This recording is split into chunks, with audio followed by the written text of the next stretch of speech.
Are you a mom who's suffering from mom guilt? You know, the normal routine, mom guilt, mom shame, feel bad for everything you do, make a decision, feel bad again, do something, feel bad again, listen to something, feel bad again, watch a YouTube video, feel bad again, maybe scroll through Instagram, feel bad again.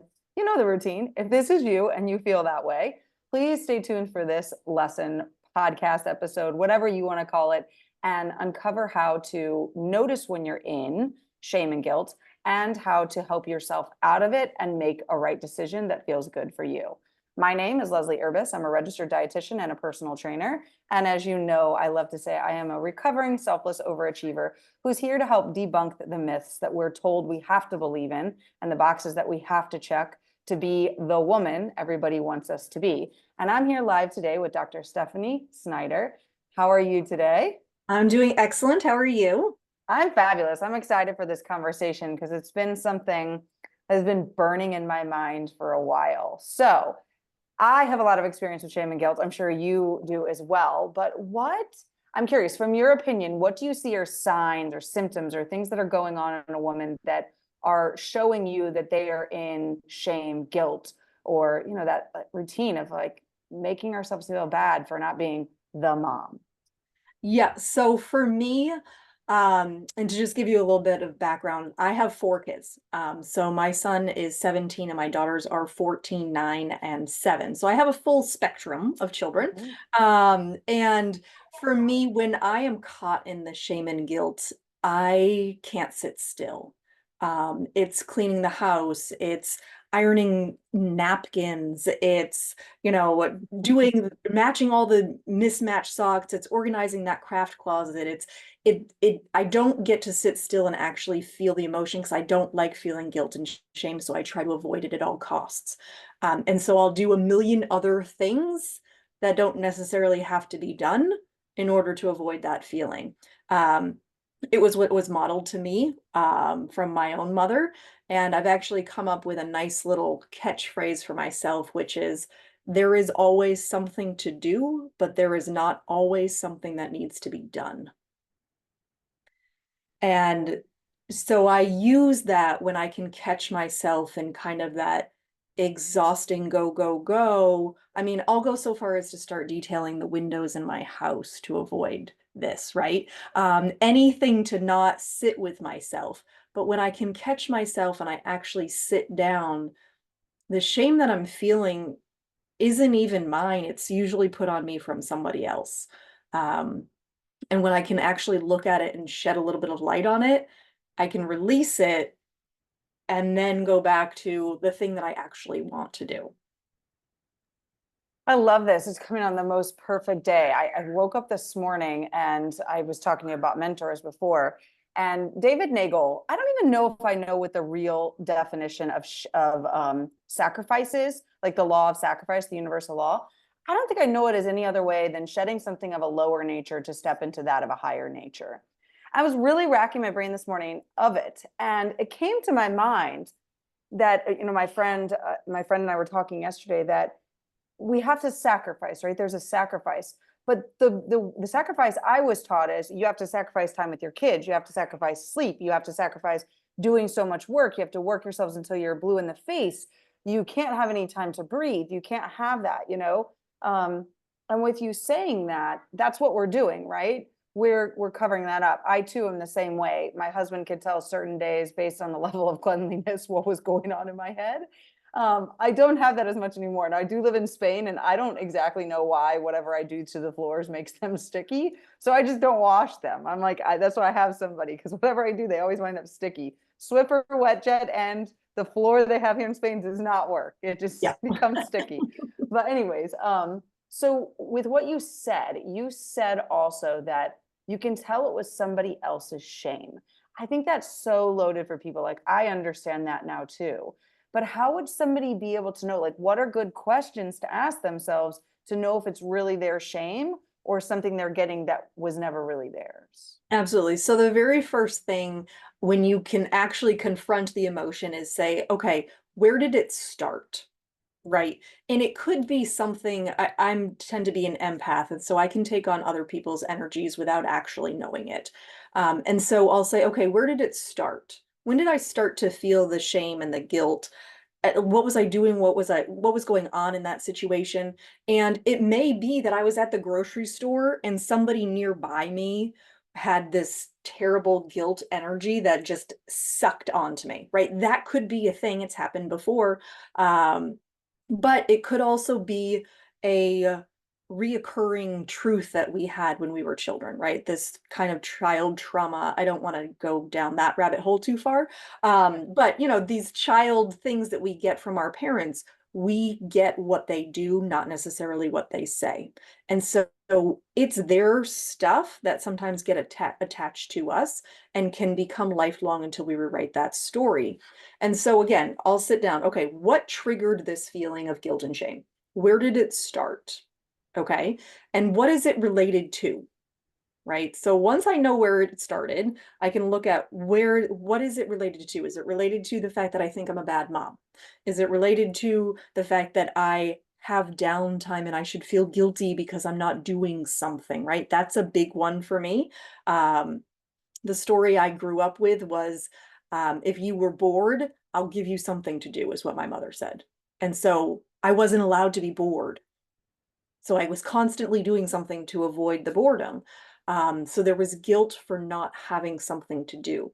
Not mine, but definitely adopted that as a child. So I look at it again.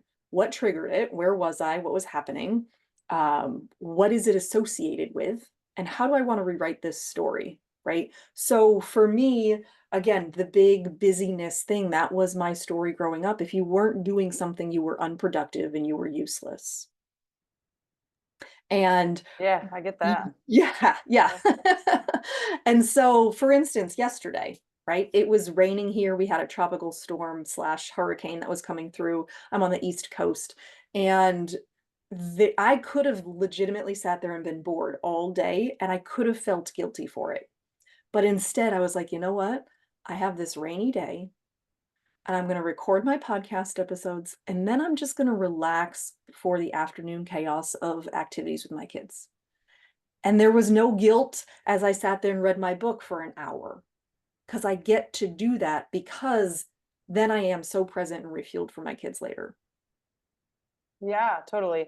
That goes to, the story. I love the fact that you're writing that as a story. I think that somewhere in there, there's actually a free online video by Dr. Gabor Mate. Am I saying that right? I always forget how to say his name.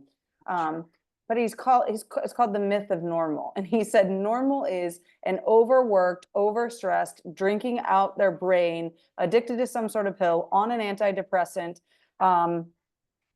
doing it all person that's smiling and showing you something, but inside they're doing something different, inside themselves and inside their home. And I was like, wow, that's so true. And again, I was talking to a good friend yesterday, or maybe this was the day before, about how we're so conditioned. School is X to X time.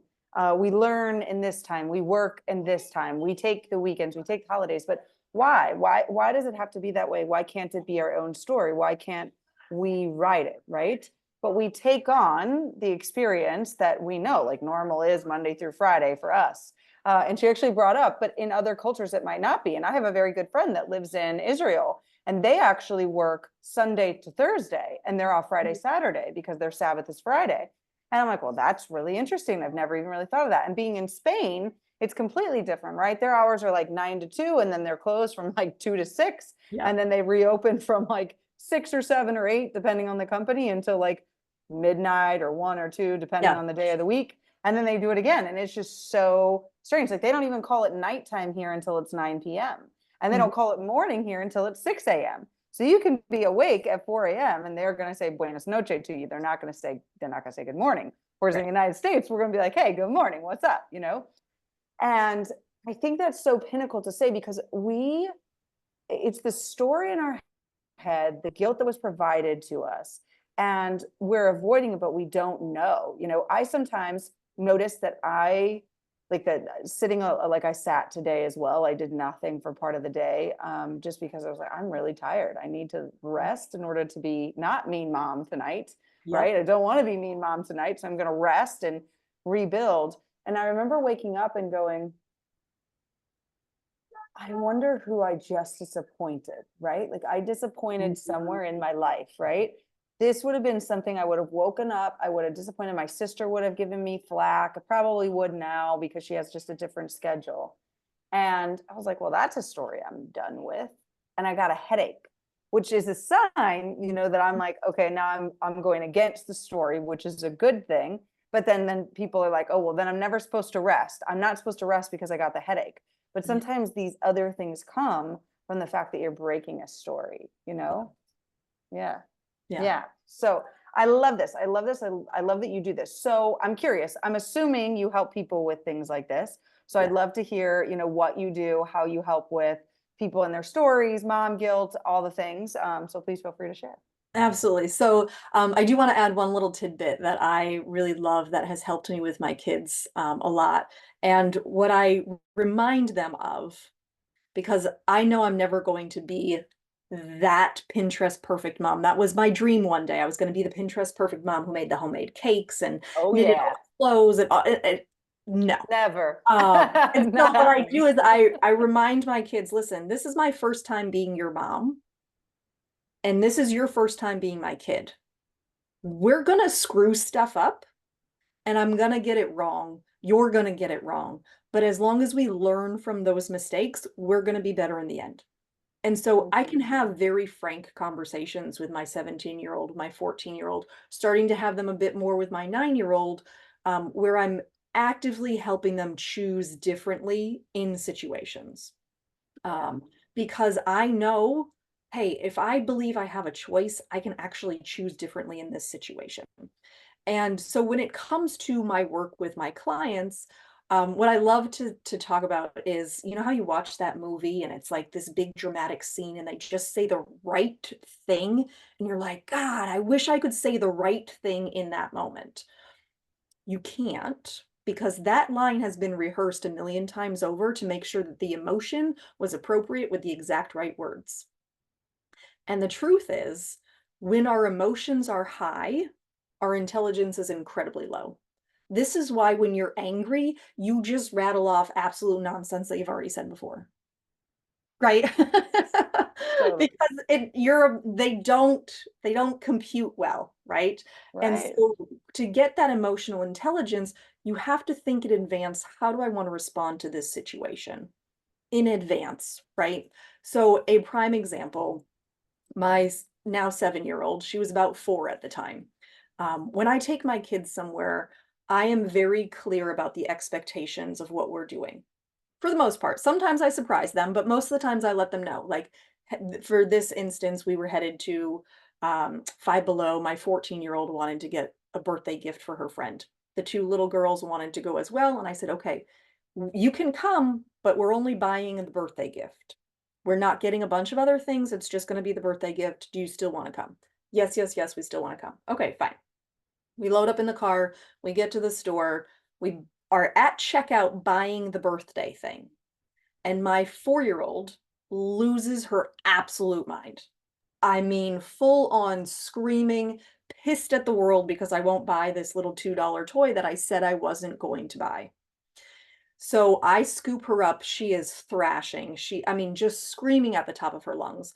And I walk out the door very stoic, right? Not pissed off, very stoic. And this other mom looks at me and just gives me that I get it look. And I Hmm. just smiled and I was like, this is fine, right? I wrestle her into the car seat. We shut the car doors. And in that moment, I could have lost my mind. Oh, totally. And no one would have judged me for it because my 4-year-old was losing her mind. Well, the older one started to scream back to tell the little one to shut up because it was too much for her. She couldn't handle it. And I said, "No, she's just going to get it out. It'll be fine." She screamed at the top of her lungs all the way home. We pull into the driveway. The two older girls get out of the car as quickly as they can because they can't stand the screaming anymore. I don't blame them. And the 4-year-old finally settles down and she goes, "I'm so sorry, mommy. I love you." And I was like, what just happened? Right? Hmm. But she is an emotional little thing and she doesn't know how to intellectually communicate that. all she is going to do emotions. And that is, for the most part, until we teach our kids how to balance the emotions and the intelligence, they're just emotionally vomiting on us all day long. And so that's Totally. what she did. She was upset. She took it out on the only safe space that she had, and it happened to be me. And had I reciprocated and yelled back at her, it would have only made it worse. And instead, she got to scream at me. She got the emotions out. She threw things at me in the car. You know, it was a whole scene, but she was fine and done and over it by the time we got home. She walked in the house as happy as a clam, didn't even say another word. And I walked in and I was like, what just happened? Right. But I had rehearsed this in advance because I don't like to lose my mind on my children. I don't Right. enjoy screaming at them. I don't enjoy yelling at them. So, how do I want to handle it in the future? Well, I want to be calm and collective. I can go cry in the corner by myself later, right? When I'm not near my kids. When I get emotionally overwhelmed, I let those emotions out too. But I also want to be able to give them a place where they can feel those emotions and not be shamed for it, was Yeah. the ultimate goal. And so she did. She had this safe place to feel it. I give the same place to my 17-year-old when he comes down and he's angry about something. I'm like, okay, it's fine. Like, be angry about it. All right. Are you done? Can we talk about it now? Right. And then I get that option to say, okay, how do we want to choose to respond differently? Because here was the expectation, here was what was said. And my 4-year-old obviously didn't get it that much, right? At Right. Right. 4. But after the fact, you can say, okay, how can we choose differently here? And then give them that other scenario because there's always a choice. Yeah, totally. I agree. I mean, just for my 4 and 6-year-old, and that's truthfully it, right? It's having the emotion. That's why we also feel guilty because when we're tired, we were taught even when we were tired as a child, you go, go, go. No, you committed to this, you got to do this. You're at school, you got to push through this. Doesn't matter, right? So we were never really truthfully allowed to have the emotions that we needed. And that's why we compress them and why we can feel shame and guilt later, you know? Boys can get angry, but they can't cry. Girls can cry, but they can't get angry, right? That's the typical saying. And as Inside Out shows us why sadness is run in the woman's brain and anger is run in the man's brain. Like, I'm just like, the first time I saw this, I was like, well, that was not done on purpose. I mean, that was not done on accident. You know, it was like, okay, got it. And yeah, just funny, right? And that's not so much true nowadays, right? You know, I hear that sometimes from people like, I don't know that you're parenting the best every once in a while. I'm like, that's great. You do you, I'll do me. That's Mhm. cool. You know, you don't have to like the way that I'm parenting because the good news is you don't go home with us at night, you know? Right. But yeah, I love that. I love the fact that you allowed the 4-year-old to have the emotion that was needed. So that's fabulous. That's fabulous. So, anyways, as mine comes into the room, so tell us what you do and how you help people. I'd love to know. Yes. So my podcast is called Cutting Through the Bullshit. And so I help people to ultimately get out of their own way. I use strategy, mindset, and intuition. So we incorporate the whole person. A lot of the times it does deal with emotional intelligence. More often than not, it has to do with getting clarity around what somebody actually wants and then removing the judgments about why we can and cannot have that thing. Um, and so we do, again, the strategy where I will help to put together a roadmap if you're aiming for a certain thing, and a lot of the mindset, rewriting the story that says you can't have it, rewriting the fact that you have to emotionally respond this way to your partner. How can you communicate and comprehend better that you can actually get to where you want to be? So it is a lot of the deeper work where you're gonna get uncomfortable with looking at yourself in the mirror. I love it. That's awesome. So all of her links will be below, the link to the podcast, et cetera, anything else she gives to me. So please feel free to connect to her. Podcast sounds amazing. Totally in resonance with it, as that's really where I am at in my life as well. And it's great to meet a fellow like-minded person. But for all of you, again, all those links are below. And of course, please like, share, and subscribe to my channel. And we will see you guys on the next one. Bye for now. Bye.